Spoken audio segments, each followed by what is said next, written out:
Tucked away in the Dundee Hills of the Willamette Valley, Durant Vineyard is in its second generation of family farming. So we're 135 acres total, and we have about 75 acres in vineyard and 15 acres planted to olives. You heard that right, olives.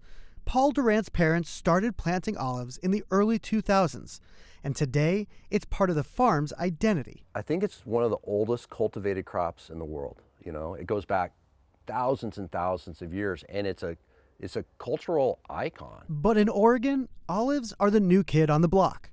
Olive trees need very little water once established and thrive in hot summer days. Those are appealing traits for farmers facing global warming. The climatic conditions are improving for olives, where maybe it's not improving certainly for other crops, and that's just the reality of things. It's the winters that present the real challenge. A hard freeze can be deadly for olive trees, but it's been a while since that happened. That's the last event, was 2013. So it's been cold, but we haven't had a deep freeze in over 12 years. So you think about that, you can really see the acceleration of hotter days, drier days, and olives are obviously well suited for that.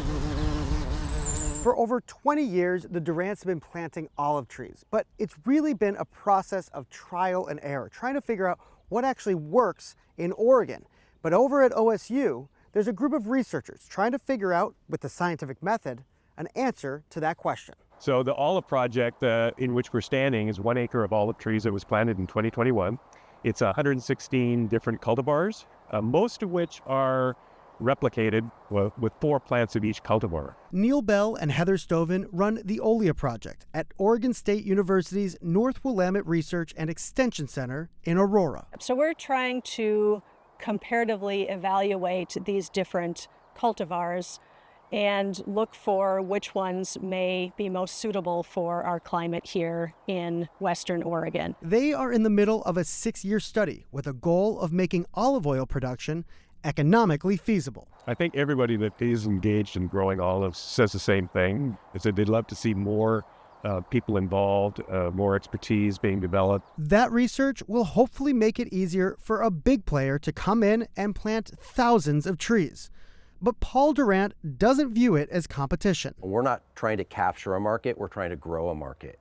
And that's really that's going to be the story of olive oil, because consumption's going up. Are you able to get enough olives from this grove to satisfy the demand? We are not. So that's, so we have to go out and we have to source. And the final product is turning heads.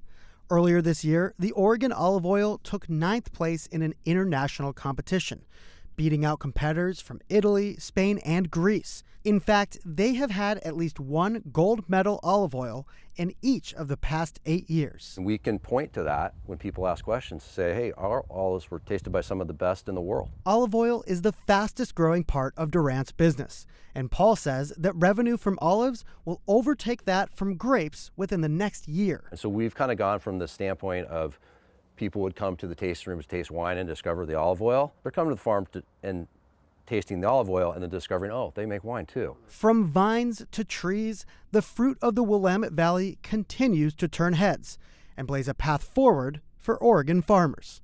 Reporting from Oregon wine and olive country, Ezra Kaplan, Fox 12 Oregon.